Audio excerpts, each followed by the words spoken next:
Hey, everybody. Welcome to the Andy Stanley Leadership Podcast, a conversation designed to help leaders go further, faster. I'm Andy Stanley, and today I will be your host because I have my friend Glen Jackson back in the studio with me this month to conclude our discussion on what it means to be a preeminent organization. Again, Glen, thanks so much for being with us. As I mentioned last month, Glen is the co-founder of Jackson Spalding, one of the most, if not the most respected marketing communications agency in the Southeast with a significant and growing national presence. Jackson Spalding has earned its share of awards for their excellent client work, from public relations to creative work to really all elements of storytelling.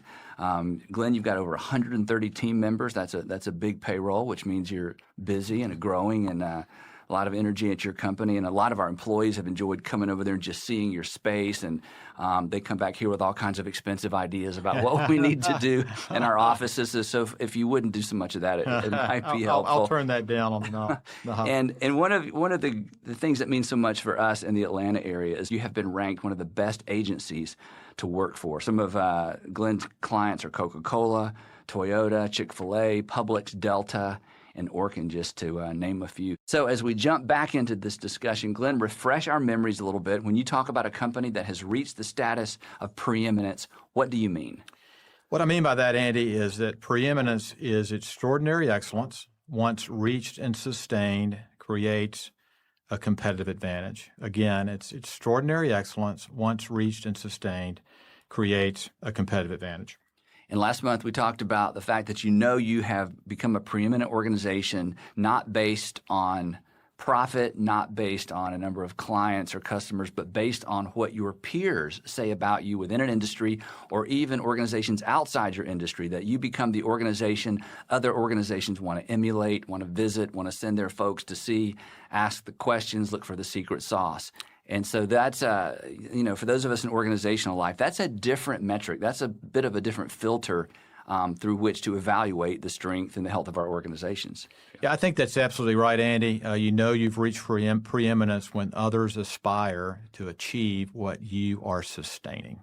Glen, last month you introduced what you call the 7 pillars that characterize a preeminent organization, and we covered 3 of them last month. They were trust, relationship building, and marketing communications. And again, if you missed last month's podcast, you really need to go back and listen to Glen explain those first 3. Today, I want us to jump right in to number 4. What's the 4th pillar of a preeminent organization? The 4th pillar is assessment, and it's critically important. And by assessment, are you talking about evaluation, or is it broader than that?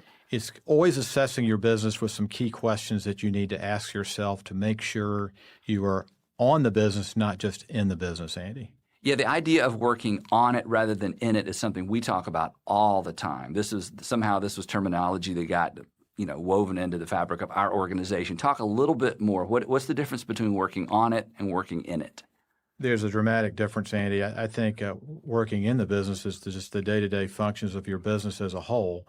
But when you're working on the business, you're looking at the business with a wide-angle lens, and you are taking a very, very, very broader look and perspective at your business and trying to make it better with some systematic questions you need to ask yourself. And that's one of the things that none of us have time to do, but it's absolutely critical in order to create any kind of sustainable energy or any kind of sustainable progress, regardless of what kind of business we're in, working on it, not just in it. Digging a little deeper, what are, for lack of a better phrase, some breadcrumb questions that fall under the idea of assessment? When you think about assessing your organization, working on it, not just in it, what are some of the questions that you ask? Well, I think these questions I'm about to go over are so important because I think the assessment pillar, if you don't have the assessment pillar, you will not be preeminent, Andy. It's that important. So these questions, you can phrase them however you want to phrase them, but the questions for me from our experience is, one is what do we need to anticipate? That's a question that's always good to ask. What's out there that's a potential opportunity, for example, for us to take advantage of, or conversely, something we need to be mindful of, a potential pitfall we need to be careful about as we anticipate. That's a great question. What do we need to anticipate? Second question. What do we need to fix? This is a short-term, immediate need, maybe a piece of technology or your phone system. It's kind of like the nail in your tire. You need to get that nail out of your tire. So what do we need to fix is the next question. And then the follow-up to that is what do we need to improve, which is more of a broader, long-term perspective question as you're looking at bigger issues of your business and how to improve those things. So what do we need to anticipate? What do we need to fix? What do we need to improve? Number 4? Number 4 is where can we innovate more effectively? Innovation, as we all know, is so important. And I think asking that question intentionally will help you really zoom in on the areas of innovation you need to focus on for your business. And this 5th question was a surprise question when I first saw that. The 5th question is? Yes, it is how and where can we give back? It's about, obviously, any business should be, I believe, about great work and good works. And this question relates to the good works piece. And then the next question is, how am I growing as a leader? I believe very strongly that leadership growth leads to revenue growth, Andy. So this kind of puts the question back on each of us individually to pose, how am I growing as a leader? And to really think about that. And then I love the 7th question because it's something I've been asking all my life. Yes. What is the wise thing to do? What is you the have wise taught thing us, to and do? thank you for that. Well, these are the assessment questions. Now, let me just push back, putting on my organizational leader hat. These are great questions. Nobody pushes back on the idea of assessment and evaluation, and you're not going to get any better if you don't evaluate. One of my professors used to say, "Experience doesn't make you better; only evaluated experience makes you better. Experience just puts you in a rut." The challenge with these excellent questions are they're really kind of a pain in the neck. Because I come to work every day, like most people, to get things done and to make progress and to move the organization down the field. And here and in our world, it's here comes Sunday, here comes Sunday, here comes Sunday. These questions, in fact, any one of these questions to ask in a boardroom or in a leadership team meeting or a management team meeting leads to potentially hours of conversation with all kinds of ideas and suggestions. And so I think as an organizational leader, sometimes is important as those questions are, I think we push back. Sometimes because we're afraid of what we're going to hear, we're afraid of what we're going to find out, and we're afraid that when the meeting's over, we're going to have more homework. Now, so having laid those out for our podcast audience, do you as an organizational leader ever feel that? I mean, it's fun to teach these things, but when you're sitting in, with your management team or leadership team, and they say, "Hey, I think there's something we need to fix." Does your heart sink just a little bit? It does. Good. Absolutely. And sometimes it's the place of where you need to ask these questions. Sometimes, for example, we need to get away. Yeah. From our these office are getaway. No, these are getaway questions. Yeah, these are working on it, not in it. Yeah, absolutely. Yeah, don't bring these up Monday when we're evaluating. Hey, by the way, there's a nail on the tire I need to talk to you about. Okay, let's talk about this later. But your point is to be a preeminent organization and to be an organization other organizations look at and say, wow, they're getting it done. What can we learn from them? Somebody in that organization and somewhere in that organization, these questions are being asked on a regular basis. Yes. And different people are asking them, and that's a good thing. The 5th pillar appears to be something that everyone is talking about and has talked about for so long that perhaps it's lost a little bit of its grit. But you've added some words around a common leadership idea. Number 5 is the cultural torch of servant leadership. Servant leadership's not a new idea, but the cultural torch. What do you mean by that?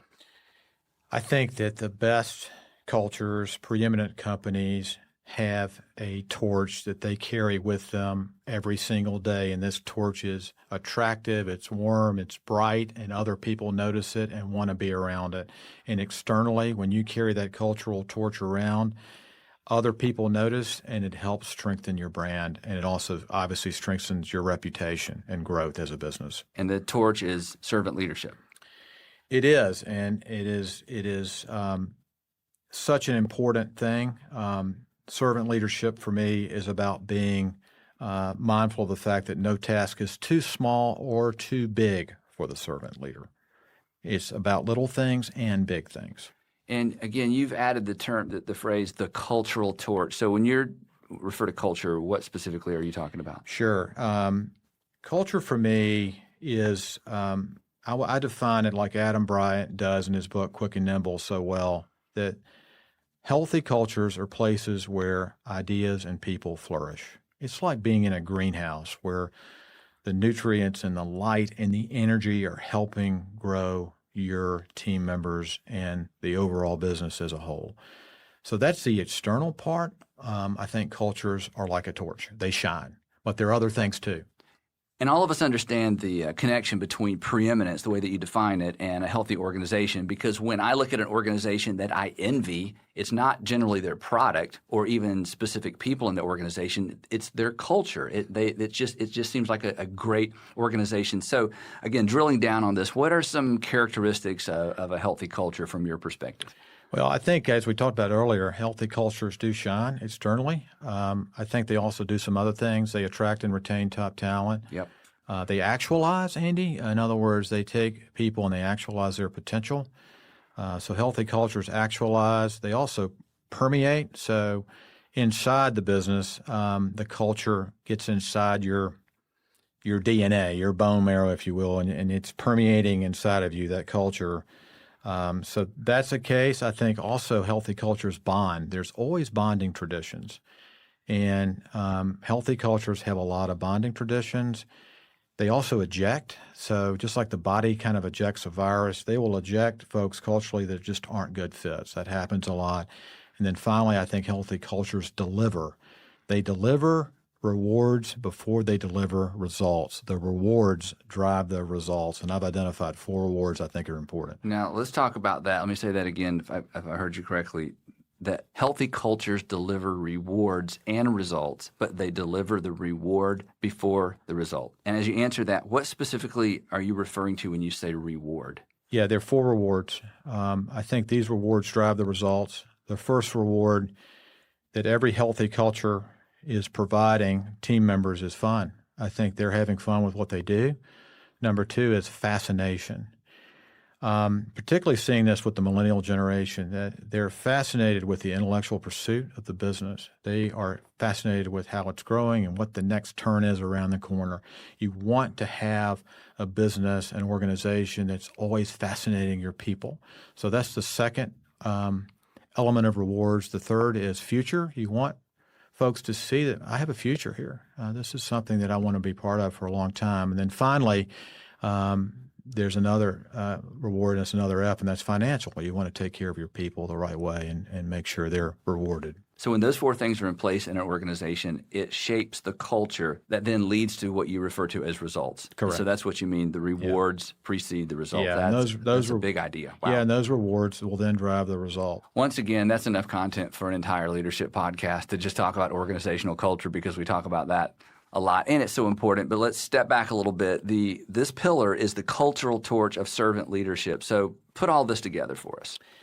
Well, I first saw this in action, the cultural torch of servant leadership, back in 1995 with Truett Cathy, the founder of Chick-fil-A, Andy. Our first business trip I ever took at Jackson Spalding was to Washington, D.C. And I sat in the back of the Delta plane before we took off, and I looked up, and Truett was on the plane with his senior management team. And I had just gotten some freshly minted business cards, and I was thinking maybe I should give him one of my cards. I held off. And we ended up in Dulles Airport, and I was in the men's room at baggage claim at 10:30 in the morning. Not a soul was in there but me washing my hands, and then the door opened, and Truett comes in. And he's washing his hands too, to my immediate left.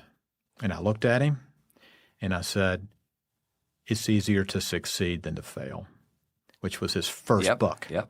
And he looked at me with that twinkle in his eye, and he had that distinctive voice, and he said, "That's right. What's your name?" Yeah, that's pretty good, Glenn.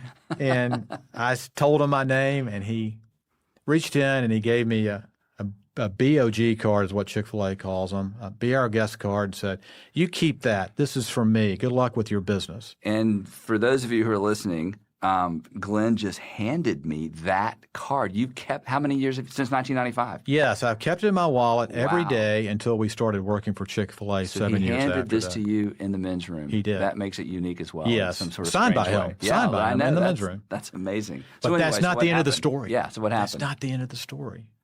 He walks out, he goes over to baggage claim, and there was a young lady on our plane about 4 months pregnant. And I look over, and there's Truett getting her luggage off the conveyor belt.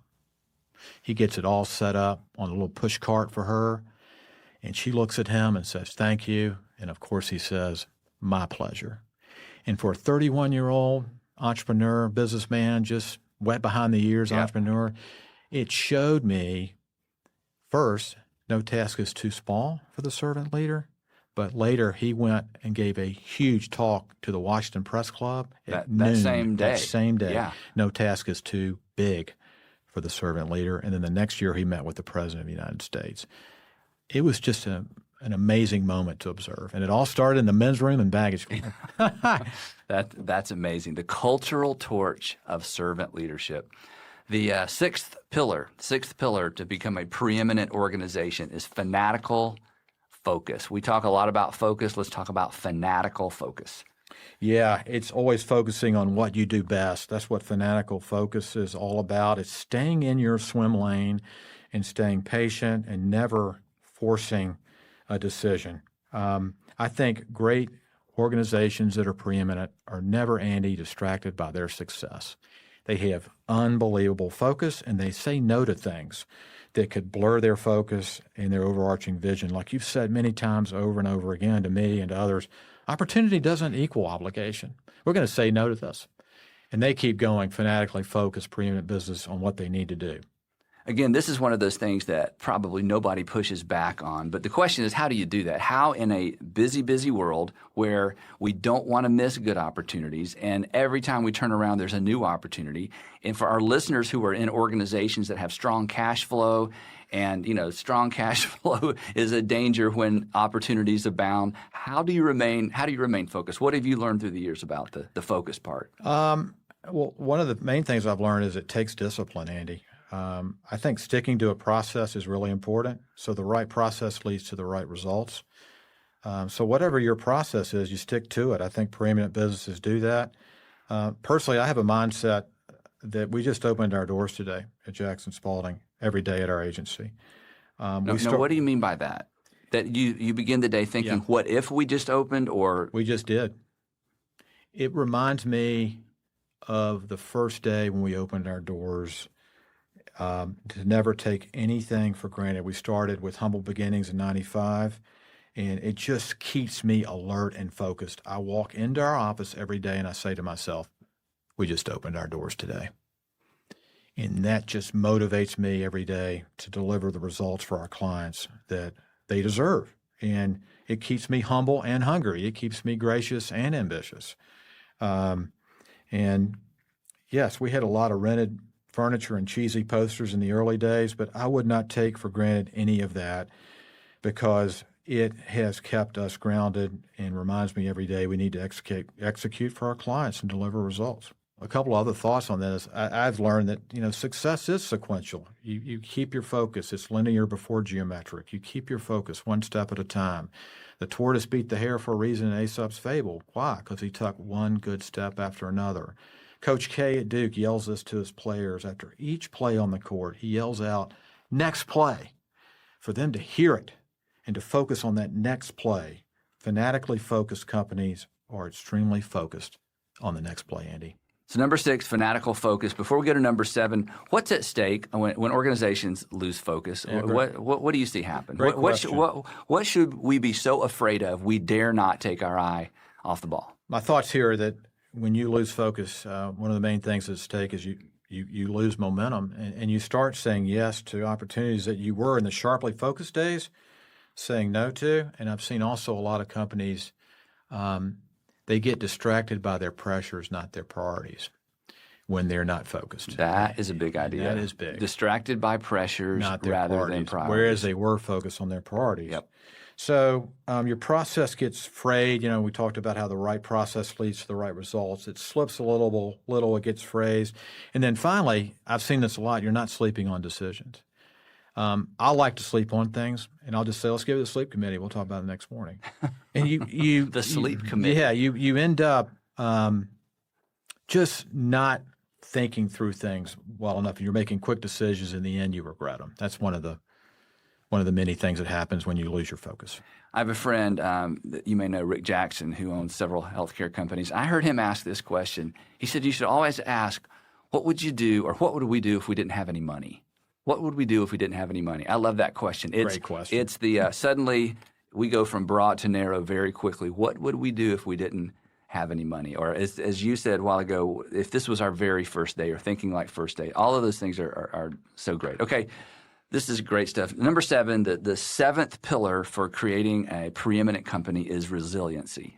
Yeah, boy, this is huge. What is resiliency? How do you define it? I think it's a lot about stamina. I will say to our folks a lot, we're in the stamina business. It involves grit. It involves determination, unyielding commitment to getting the job done, not giving up, not giving out, not giving in. That's what resilient companies are all about. They navigate the peaks and valleys well of the marketplace too around them, and they're never blown off course, Andy, by the storms. And I think that one thing that I've really stressed to myself is it's easier to become a success than to remain a success. Absolutely. Yep. And Jimmy Collins at Chick-fil-A, former president of Chick-fil-A, made this point over and over again. And I say that a lot to our folks, and I have a remain mindset. I think preeminent companies do.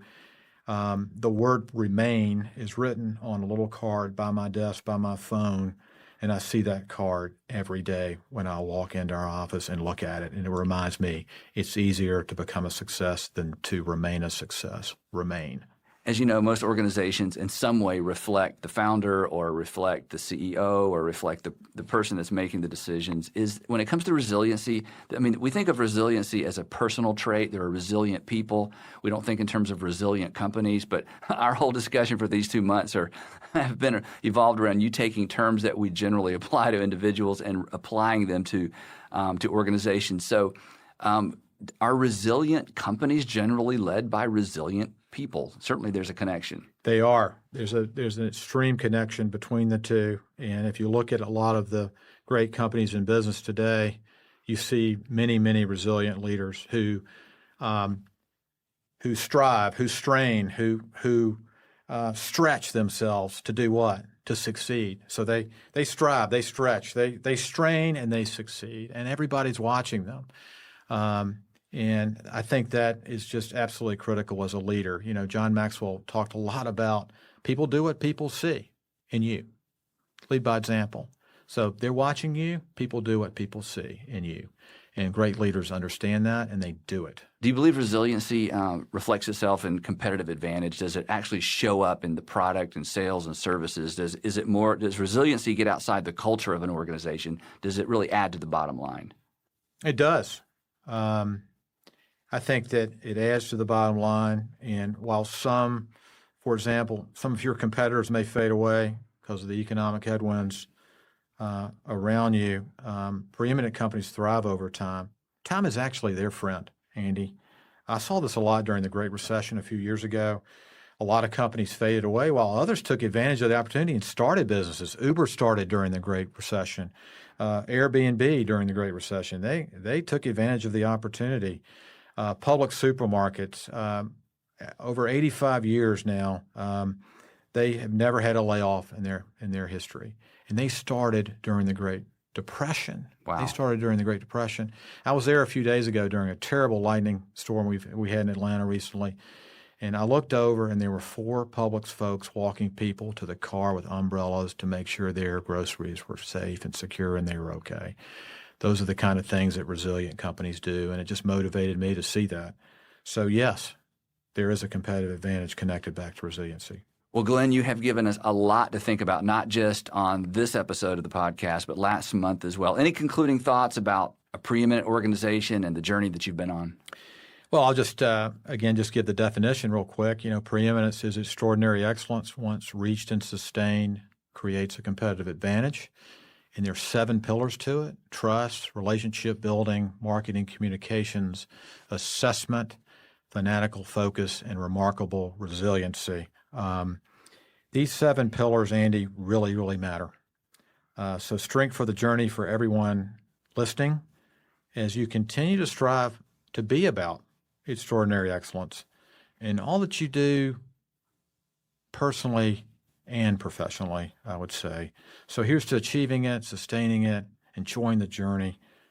Good luck and Godspeed. Thank you so much, Glen. That's fantastic. And again, thanks for being with us these last 2 months on our podcast.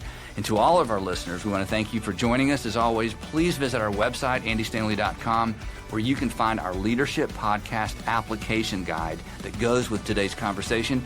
Again, thanks so much for joining us on our Leadership Podcast.